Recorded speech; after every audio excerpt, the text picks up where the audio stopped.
اللي يغور يغور يجي مكانه طابور. ده شعار نادي الزمالك وجمهوره. بجد جمهور نادي الزمالك هو الحاجة الوحيدة اللي فاضلة من ريحة نادي الزمالك. نادي الزمالك اللي هويته راحت، ما بقاش فريق بطل. نادي الزمالك لعيبة ومجلس الإدارة ضيعوا هويته. نادي الزمالك، جمهور نادي الزمالك هيفضل يحب نادي الزمالك وهيفضل يشجع نادي الزمالك، يشجع كيان نادي الزمالك. لكن أشخاص انسى، مفيش حد بيحب نادي الزمالك قد الجمهور. الجمهور هو اللي يقدر ينزل يلعب في الملعب وهيلعب برجولة أكتر من لعيبة كتيرة في الملعب. مبسوط يا عم زيزو؟ لا أنا هجدد، لا مش هجدد، لا عايز 100 مليون، لا عايز معرفش إيه، والحاج مصطفى أبوك عايز 10 مليون، وكل الكلام ده الله أعلم بصحته. تعبنا منكم، تعبنا منكم. جرايه يا عم شيكابالا، أنت ماسك زلة على النادي. ما خلاص يا سيدي، ما خلاص خلصت يا عم، خلصت.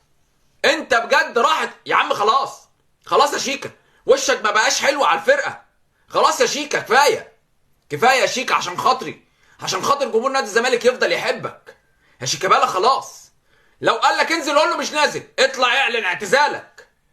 ما فيهاش تخلي دي، انت مش بتضيف حاجه للفرقه. ممكن تلعب كوره كل 100 ماتش يا شيكابالا، كفايه. مجلس الاداره فين الصفقات؟ يناير خلص، يناير خلص والجمهور اتجنن، الجمهور زهق.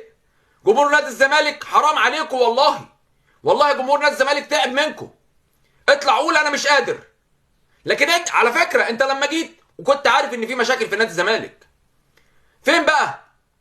فين الوحيد اللي بيلعب في نادي الزمالك؟ عبد الله السعيد هو الوحيد اللي بيعمل فرق، اللي عنده 40 سنه.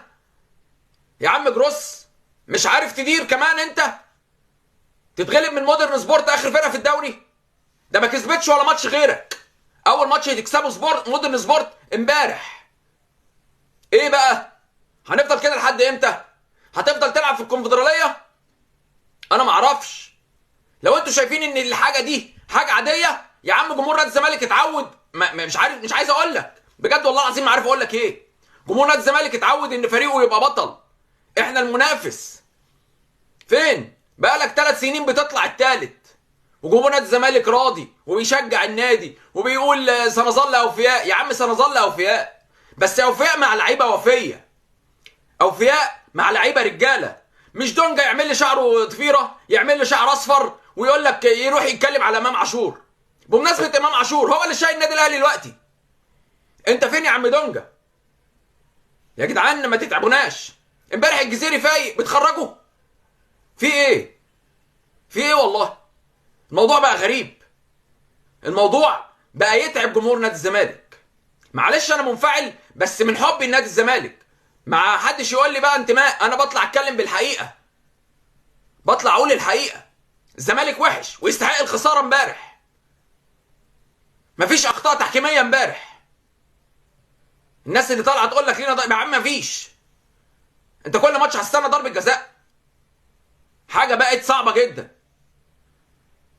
السلام عليكم.